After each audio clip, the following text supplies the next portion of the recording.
Hello everyone, আসসালামু আলাইকুম।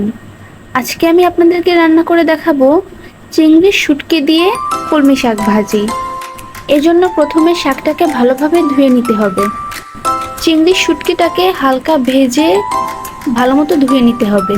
এবার সসপ্যানে আমি চিংড়ির শুটকি, পেঁয়াজ কুচি, কাঁচামরিচ কুচি, স্বাদ মতো লবণ ও কিছুটা পানি, হলুদ গুঁড়ো অ্যাড করেছি।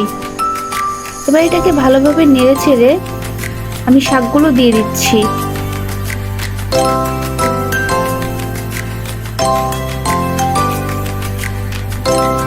শাকগুলোকে দেওয়ার পর আমি আবারও ভালোভাবে নেড়ে চেড়ে নিচ্ছি। মিডিয়াম আঁচে রেখে আমি এখন শাকটাকে সিদ্ধ করে নিব। 4-5 মিনিটের জন্য আমি শাকটাকে ঢেকে দিয়েছিলাম।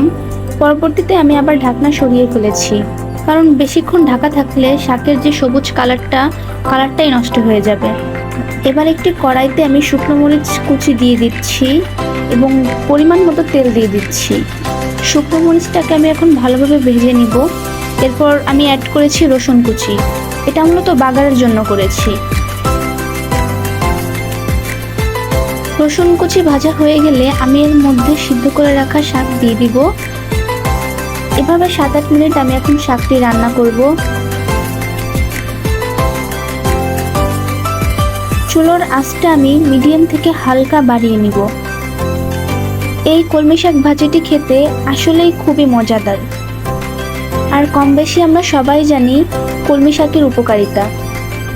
তৈরি হয়ে গেল আমার সুস্বাদু চিংড়ি শুটকি দিয়ে কলমি শাক ভাজি। ধন্যবাদ সবাইকে আমার সাথে থাকার জন্য। আজকের জন্য আল্লাহ হাফেজ।